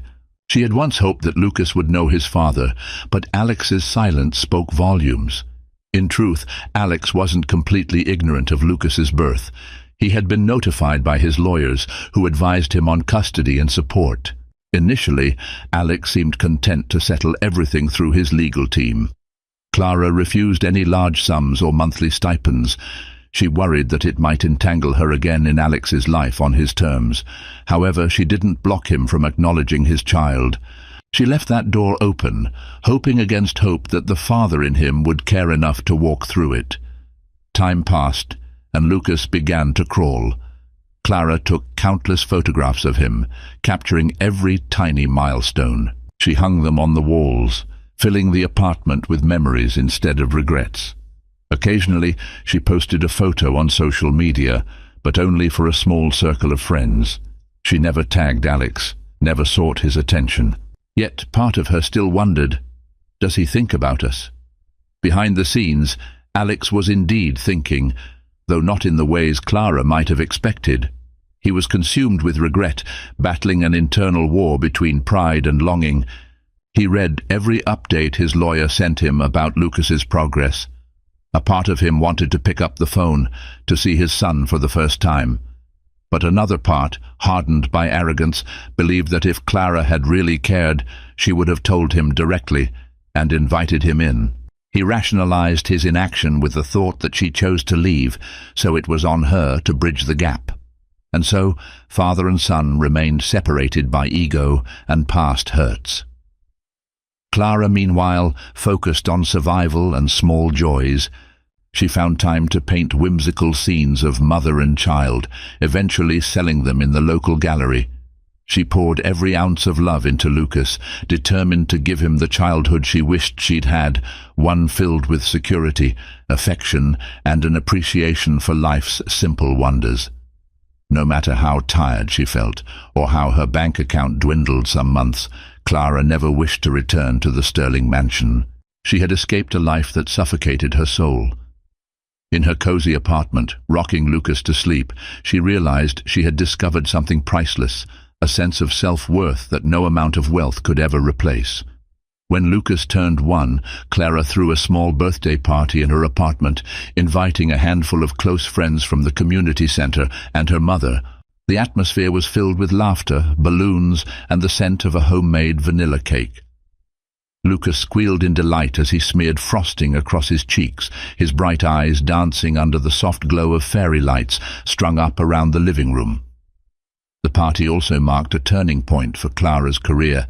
Rose Williams, the gallery owner who had taken an interest in her art, approached her with an exciting proposition, a solo exhibit showcasing Clara's motherhood-inspired series. Clara could hardly believe it. This opportunity was a beacon of hope, proof that she could stand on her own 2 feet, artistically and financially. In the weeks leading up to the exhibit, Clara poured her energy into creating her most personal paintings. Themes of rebirth, redemption, and maternal love dominated the canvases. She depicted silhouettes of mothers cradling their infants against dawn skies, phoenixes rising from ashes, a visual metaphor for her own transformation. Lucas often played at her feet, giggling and babbling as she worked. Whenever she felt a pang of self-doubt, she would look at him and remember why she had chosen this path. On the night of the exhibit's opening, a modest crowd gathered in Rose's gallery. The walls were lined with Clara's paintings, each radiating a sense of vulnerability and quiet strength. Jennifer Delgado was there, as was Margaret, who proudly told anyone within earshot, "That's my daughter's work." Among the guests was a familiar name, Meredith Walton, the influential gallery owner Clara had once tried to speak to at the charity banquet in Boston. Meredith had heard buzz about a raw, emotive collection by a rising artist and decided to attend. She introduced herself to Clara, this time with genuine interest. "Your work moves me," Meredith said. "There's honesty here that's rare in the art world."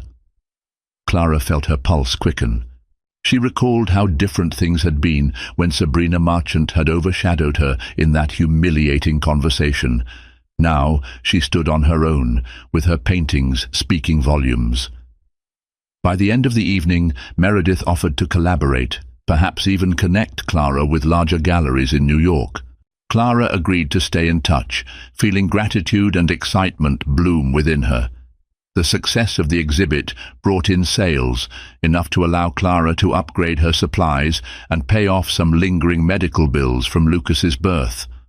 More importantly, it validated her decision to leave Alex and reclaim her life.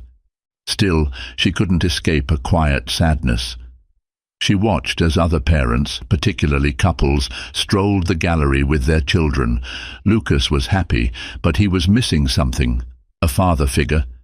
Clara had chosen to protect her son from an environment rife with humiliation and emotional neglect, but she wondered if she'd robbed him of the chance to know his dad.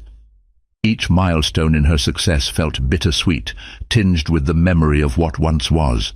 Yet for the first time Clara felt truly alive, standing on her own merits.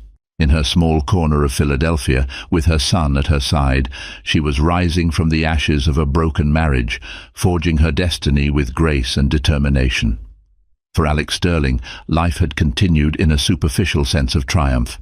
He finalized a merger that doubled Sterling Industries' market share, earning him accolades from the business world. Lavish galas, black tie events, and high-stakes negotiations filled his calendar. To an outsider, it appeared he'd never been better. He was, after all, a multimillionaire still climbing the ranks of the ultra-wealthy. But beneath the polished exterior, Alex was haunted. Late at night, in the silence of his penthouse overlooking the city, he'd pour himself a glass of expensive scotch and stare at the city lights. His mind drifted to Clara, her laugh, her art, her unwavering gaze.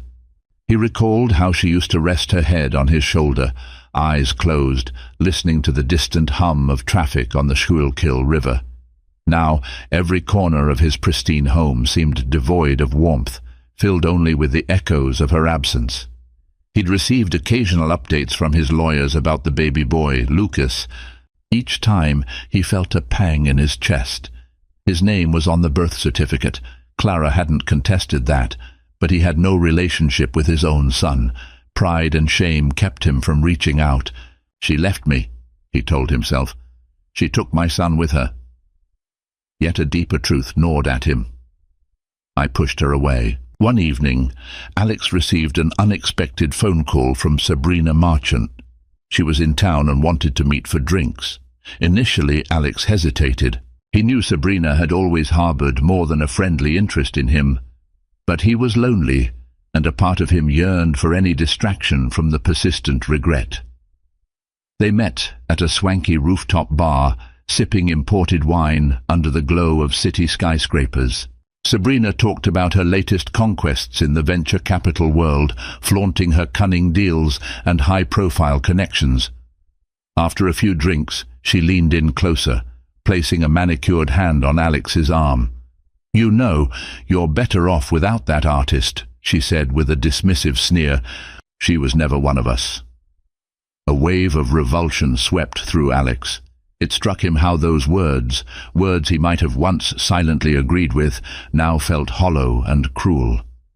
He recalled the look on Clara's face when Sabrina had humiliated her in Boston, how, in that moment, he hadn't stood up for the woman he claimed to love. Guilt swirled in his gut. He realized he couldn't stomach Sabrina's condescension anymore. Downing the last of his drink, he stood up abruptly. "I have to go," he muttered, ignoring her puzzled expression. Back in his penthouse, he paced the floor, wrestling with memories of Clara. He found himself scrolling through old photos on his phone, a snapshot of them at a farmer's market, another where Clara was laughing at something silly he'd said. He stopped at a picture of Clara, pregnant, her eyes glowing with anticipation. "I'm sorry," he whispered to no one, a lump in his throat. Within days, Alex caved to the urge he'd been resisting for over a year. He dialed the number his lawyer had given him, Clara's personal cell. It went straight to voicemail. Nervously, he left a brief message, voice trembling slightly. "Clara, it's Alex. I'd like to see Lucas and talk, if you're open to that." He hung up, heart pounding. Nothing he owned, no car, no mansion, no business success, could quell the fear of her rejection. For the first time, he laid bare a vulnerability that he'd spent his whole life hiding. Would she answer his call, or would she protect her heart and their son from the man who had failed them so profoundly?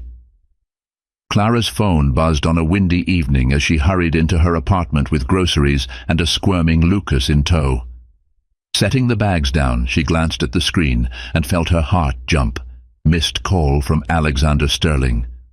Voicemail 1. She stood frozen, conflicting emotions swirling in her chest. It had been nearly 2 years since she'd heard his voice. She pressed play, listening to Alex stumble through an awkward request to see Lucas. A chaotic mix of anger, sadness, and a faint sense of relief flooded her. He finally called. For days, Clara couldn't decide whether to return his call. She discussed it with Margaret, who advised caution but acknowledged that Lucas might someday want to know his father. Jennifer, ever the supportive friend, offered a listening ear, encouraging Clara to do what was best for herself and Lucas, without letting Alex's wealth or past hurt cloud her judgment. Ultimately, Clara opted to send Alex a text, keeping it brief and neutral. I received your voicemail. We can talk about Lucas. Call me tomorrow at 7 p.m. Her hands trembled as she typed. She felt like she was opening a door she'd bolted shut long ago. The next evening, Clara waited in her living room, Lucas asleep in his crib. When her phone rang at exactly 7 p.m., she answered, heart thudding. Clara, Alex began hesitantly. Thank you for taking my call. Silence stretched as she weighed her words. I'm not sure what you want, but if you're serious about meeting Lucas, we need to establish some boundaries. Alex sounded nervous, a tone Clara had never heard before. I understand. I'd just like a chance to see my son, and to apologize. She considered the vulnerability in his voice. All right, but I want it in a public place. I'll text you the details. They decided on a family-friendly cafe near Clara's apartment for Saturday afternoon. The days leading up to that meeting felt excruciatingly slow. Clara painted feverishly, trying to settle her restless mind. She reminded herself that this was for Lucas, not for any lingering feelings. Saturday arrived, crisp and sunny. Clara dressed Lucas in a soft blue sweater. He toddled around, babbling excitedly. She bundled him into the stroller and walked the few blocks to the cafe. Inside, the air was warm and smelled of freshly baked bread. She spotted Alex at a corner table, dressed in a casual jacket. No polished corporate suit, no entourage. He looked thinner, his hair slightly disheveled. When he saw them, he stood up, hands trembling at his sides. His eyes locked onto Lucas, who peered up at him curiously. Clara felt a pang in her chest when she noticed the glimmer of emotion in Alex's eyes, an unspoken regret and longing. "Hi," Clara said, her voice barely above a whisper. Alex knelt down, meeting Lucas at eye level. "Hello, Lucas," he said gently. Lucas clung to Clara's leg, but stared at Alex with wide eyes. After a moment, Alex smiled tentatively, and to Clara's surprise, Lucas giggled. A wave of relief washed over Alex's face, as though he'd been granted permission to feel something he'd denied himself for too long. Thus began the first step toward an uncertain future. Their paths had collided once again, not as husband and wife, but as two people bound by a child, each carrying wounds that had yet to heal. The meeting at the cafe lasted over an hour. Clara sipped tea while Lucas, sitting in a high chair, snacked on crackers. Across the table, Alex's gaze shifted between his son and the woman he once called his wife. He tried to make small talk about Lucas's milestones, faltering in the face of Clara's guarded demeanor. Eventually, Clara found the courage to be direct. "Why now, Alex?" she asked, her voice steady but laced with vulnerability. "You ignored us when I was pregnant, during Lucas's birth, his first steps. Why reach out now?" Alex swallowed hard. "I've thought about calling you every day. I was too ashamed and too stubborn." He rubbed the bridge of his nose. "I handled everything poorly, Clara. I know I can't change the past, but I want to be a part of Lucas's life, if you'll let me." She studied him, trying to decipher whether his remorse was genuine or just another flash of guilt that would fade. Alex's eyes were rimmed with exhaustion, and his usual confidence seemed replaced by an almost childlike anxiety. For a moment, Clara remembered the Alex she first fell in love with, the one who wasn't afraid to kneel on a university courtyard to pick up her scattered sketches. "You have to understand," she began, voice trembling with pent-up hurt. "I tried to fit into your world. I tried to be the person you wanted me to be, but all I got was humiliation, and you just stood there, or worse, you joined in." She felt tears prick her eyes, but she fought them back, not wanting to break down in a public place. "I left to protect myself and Lucas. I won't expose him to that kind of environment where we're never good enough." Alex nodded, remorse evident. "I can't take back the things I said or did, but I've cut ties with people like Sabrina. I've been re-evaluating everything in my life. The bigger the empire I built, the emptier I felt." He glanced at Lucas, who was now trying to shove a cracker into his mouth with clumsy toddler hands. Meeting him, "It's like seeing the part of me that could still be good." For a brief moment, time stood still. Clara recognized genuine regret, the kind that shifts a person from the inside out. Still, her trust in him was broken. She refused to make any immediate promises. "I'll think about letting you see Lucas more," she said, her voice measured. "But let's keep it slow. Visits in public places, no overnight stays yet. And if at any point I feel Lucas's well-being is compromised, I'll end it." Alex's shoulders sagged in relief. "Thank you," he breathed. They agreed to meet again. Clara packed up Lucas, who waved bye-bye in his toddler way. As she pushed the stroller out of the cafe, she felt an odd mixture of turmoil and cautious hope. She had confronted the man who had once broken her heart and left her carrying both a child and the weight of his disregard. Whether he could mend those wounds was uncertain, but for Lucas's sake, she was willing to try. In the following weeks, Alex slowly integrated himself into Lucas's life. The visits were sporadic at first, an hour at the park on a Saturday afternoon, or a quick lunch at a child-friendly restaurant. Clara watched him from a careful distance, observing how he interacted with their son. To her cautious surprise, Alex displayed genuine care. He pushed Lucas on the swing set, helped him learn new words by pointing at objects, tree, dog, sky, and even seemed entranced by Lucas's smallest gestures. The old arrogance that once defined him was largely absent. In its place was an awkwardness reminiscent of someone trying to make amends. Yet the road was anything but smooth. One afternoon, Alex appeared with a pricey remote-controlled car for Lucas. Clara immediately bristled. She pulled Alex aside. "He's two, Alex. He doesn't need something so extravagant," she said in a hushed, tense voice. Alex looked confused and slightly hurt. "I just wanted to give him a nice gift." Clara sighed, trying to calm her frustration. "He's a toddler. He values time and attention more than expensive gifts. Don't try to buy his affection." Alex's jaw tightened, but he nodded, placing the toy car aside. Clara recognized the tension in his expression. He was so used to solving problems with money. Part of her pitied him for not knowing another way. Slowly, she began to see that it wasn't just about Lucas. Alex was trying to learn to be a different man, and sometimes old habits died hard.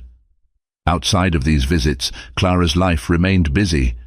Her artwork was gaining more recognition, and she juggled teaching at the community center with raising Lucas. Margaret visited often to babysit, giving Clara time to travel for potential gallery shows. On some nights, when Lucas was asleep, Clara would stare at her phone, half expecting a text from Alex. Though they spoke frequently about logistics, they never once delved into their relationship. Inevitably, the moment came when Alex asked, "Can I take Lucas to my place for a day?" He mentioned he'd baby-proofed his penthouse, ensuring every sharp corner and electrical outlet was secured. Clara hesitated. The idea of Lucas in the environment that had once suffocated her brought back painful memories, but she also sensed that keeping Lucas away forever wasn't fair to either of them. "All right," she said slowly, "but just for the afternoon. and I want to come with him the first time to make sure everything's okay." The day they visited Alex's penthouse, Clara felt a swirl of emotions. The modern decor, the floor-to-ceiling windows overlooking the city, everything was painfully familiar and yet distant. She remembered countless nights here, feeling invisible, overshadowed by Alex's social circle. But this time, no crowd of wealthy friends awaited her. Instead, it was just Alex, who had a nervous energy about him as he greeted Lucas. She walked through the rooms, verifying that indeed the sharp corners were padded, the electrical sockets covered. The fridge was stocked with child-friendly snacks, and there was even a small corner filled with stuffed animals and building blocks. Alex had clearly made an effort. Despite the tension in the air, Clara was struck by a sense of possibility. People could change, given the chance and the will. She didn't know if she was ready to forgive Alex for all his past wrongs, but she recognized that he was trying. Maybe that counted for something. Nevertheless, she reminded herself, trust was a fragile vessel, easily shattered and painstakingly repaired. The question that lingered in her mind was whether their fractured bond could ever truly be mended. Months passed, and Alex became a regular part of Lucas's life. Saturdays were spent at the park or the children's museum. Wednesday afternoons, Alex would drop by the community center after Clara's classes ended, offering to help carry her supplies or simply watch Lucas color with crayons. Over time, Clara could see the bond forming between father and son. Yet the dynamics between the two adults remained fraught with unspoken feelings. Their conversations revolved around Lucas, his preschool options, his new favorite foods, the adorable drawings he made. They carefully skirted around their past relationship, though the tension between them was palpable.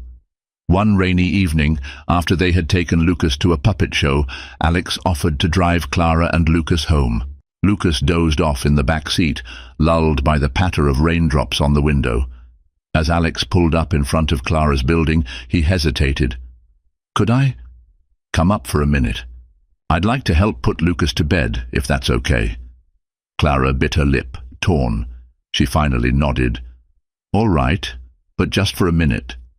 Inside, Alex gently carried Lucas to his small bedroom, tucking him into his toddler bed. He paused, gazing at the child's serene face. Clara stood in the doorway, arms folded, unsure how to handle this sudden intimacy. When Alex emerged, he lingered in the hallway, their eyes meeting in the dim glow of a nightlight. 1,000 emotions welled up in Clara: love, anger, hurt, longing. She opened her mouth to speak, but words failed her. Alex, too, seemed at a loss. Finally, he sighed heavily. I'm sorry, Clara, for everything." His voice trembled. "Leaving you alone while you were pregnant, not defending you when you needed it most. If I could go back—" "You can't," Clara interrupted, her voice steady. "Neither of us can change the past." Silence enveloped them, punctuated only by Lucas's soft breathing. Clara tried to remain composed, but tears gathered in her eyes. "You broke my trust, Alex. You let others treat me like I was nothing, and you treated me that way too." Alex reached out tentatively, but he didn't touch her. "I know, and I'll regret it for the rest of my life." His eyes glistened under the faint light. "But I also know that I want to be here, with you and Lucas, in any way you'll let me." A storm of conflicting emotions roared within her. She was exhausted from carrying the weight of betrayal for so long. She had built walls to protect herself, but now those walls were trembling. She let out a shaky breath. "I don't know if I can ever trust you again the way I once did," she admitted, her voice cracking. "I'll earn it back," he promised, a determined softness to his tone, "even if it takes years." They stood there, hearts raw and exposed, two broken souls trying to find a way forward. In that moment, Clara felt an odd sense of comfort in his presence. Despite the pain, there was still a spark, faint and wounded, but alive.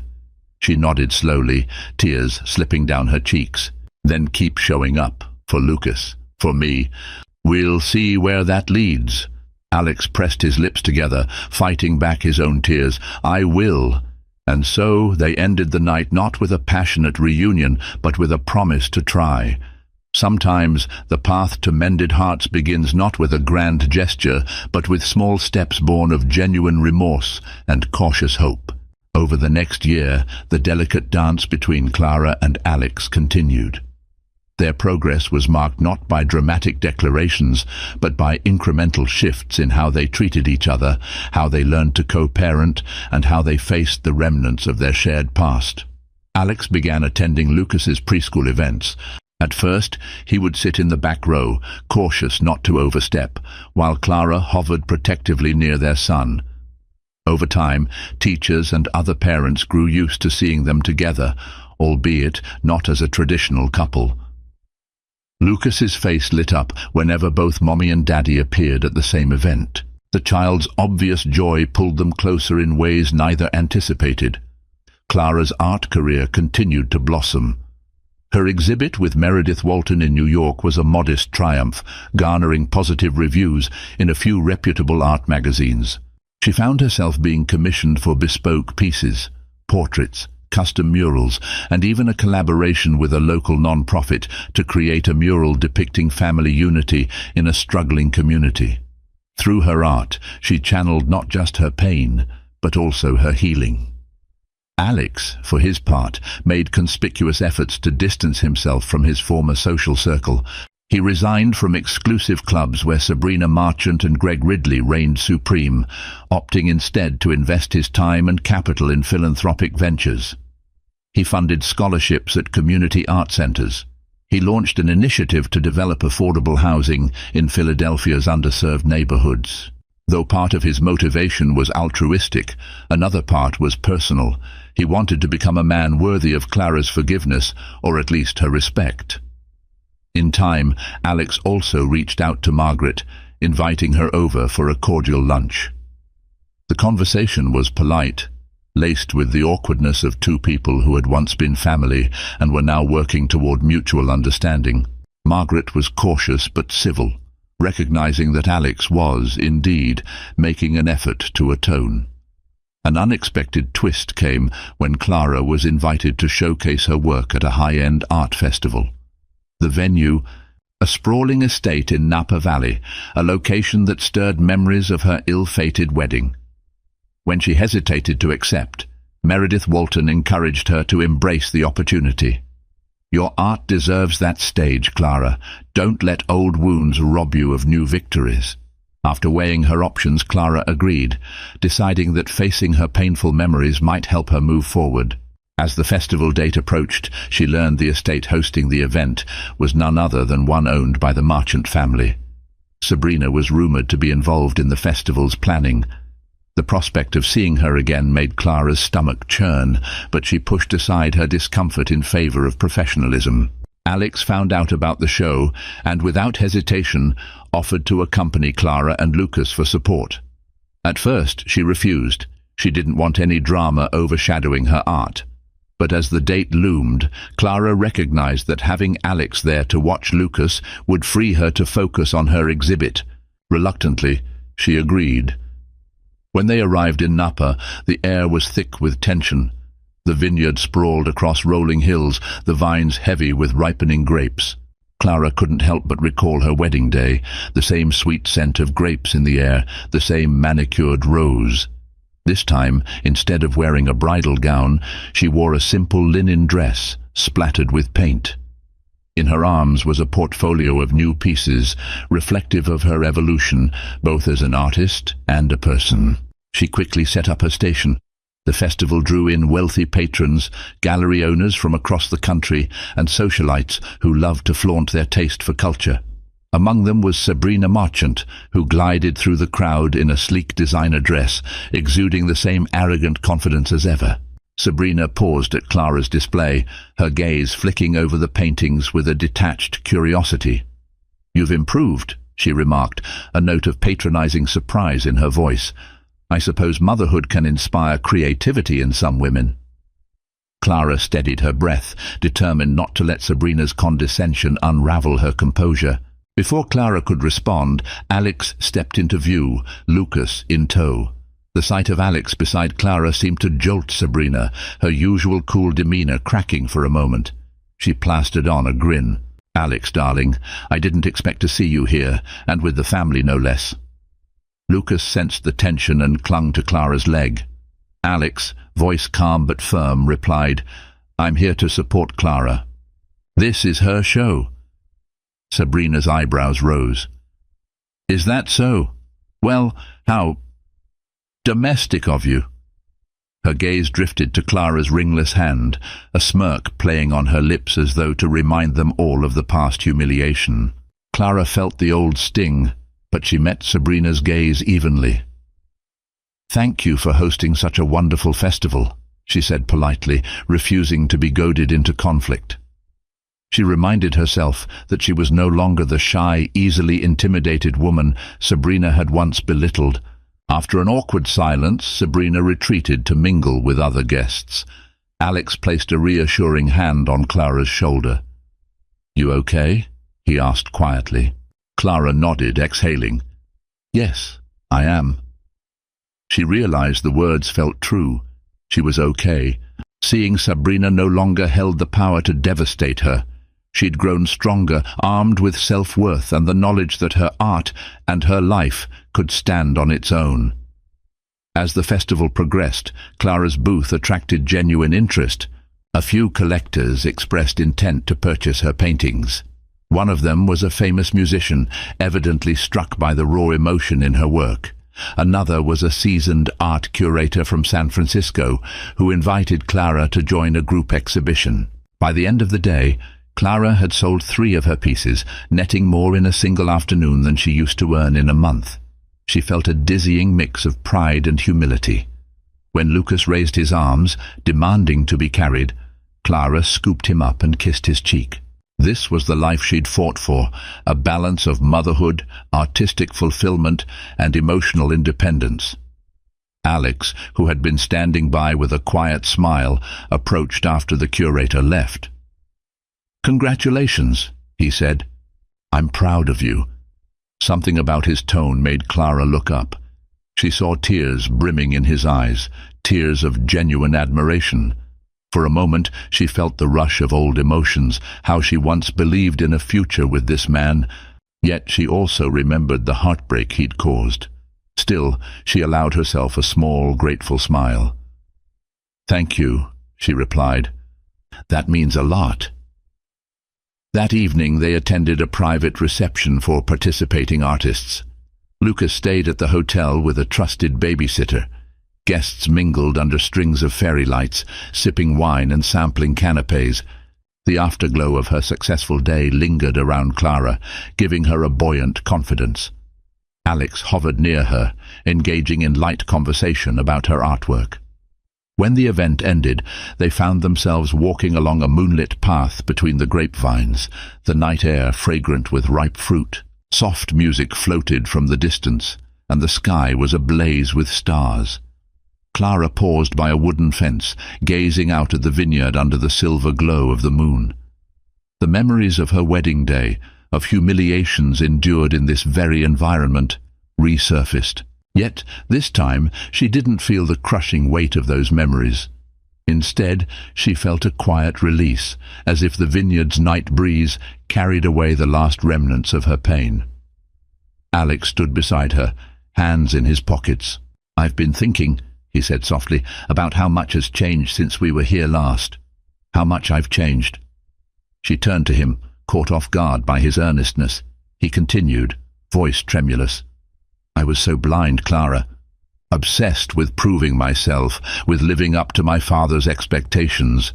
I didn't realize I was stomping on the very love that gave my life meaning." Clara's throat tightened. "We both made choices," she said, her voice steady but laced with emotion. "I'm grateful for Lucas, but the pain we went through, sometimes it still feels so fresh."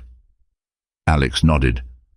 "I know it's not something we can just forget, but I want you to know that I'm willing to spend the rest of my life making amends, if that's what it takes." Silence enveloped them, punctuated by the quiet hum of insects in the vineyard. Slowly, tentatively, Alex reached for Clara's hand. She didn't pull away. The warmth of his touch sent a cascade of emotions through her: regret, longing, affection, and an ever-present caution. She looked down at their hands, remembering how once upon a time their fingers entwined so naturally. "I don't know if we can ever go back to how we were," she whispered, tears threatening to spill. "I'm not asking to go back," Alex said. "I want to move forward, start anew, if we can. Even if it's just as co-parents who respect each other. But if there's a chance, even the slightest possibility, that we can rebuild something, I want that chance." Clara let out a shaky breath. "I'm scared. Our history it's messy." He nodded, eyes glimmering. "I'm scared too, but it's a good kind of fear, like stepping onto a stage to perform something meaningful." She closed her eyes, letting the moment sink in. The memory of his earlier betrayals was still there, but so was this raw, honest version of Alex, who had spent the past year proving that he could be better. She had seen him cradle Lucas with care, volunteer at the community centre, support her art career without overshadowing it, apologize to Margaret, actions that spoke louder than any words. When she opened her eyes, she found him watching her, breath held. She gave the faintest nod, exhaling softly. "Let's see where this goes, one step at a time." A tear slipped down Alex's cheek and he gently brushed it away, a soft laugh escaping his lips. He pulled her into a careful embrace, as though he might scare her off if he held on too tight. She rested her head against his shoulder, inhaling the faint scent of his cologne, mixed with the sweet vineyard air. In that quiet moment, they weren't the broken couple they once were. They were two people forging a path toward redemption and, possibly, rediscovering love. In the months that followed, Clara and Alex navigated a new phase of their relationship. They saw a counselor together to address their past traumas, learned how to communicate without letting bitterness devour them. They fell into a rhythm of co-parenting that gradually blossomed into genuine partnership, and then something deeper. Their reconciliation didn't happen overnight. Clara insisted on maintaining her independence. She refused to move back into Alex's penthouse until she was certain this was what she wanted, not just what felt familiar. Alex respected her wishes, suggesting only that he spend more time in her apartment so Lucas wouldn't have to shuttle between two homes constantly. In the years to come, they built a life grounded in shared purpose. Clara opened her own art studio, mentoring young artists who faced financial barriers, much like she had in her youth.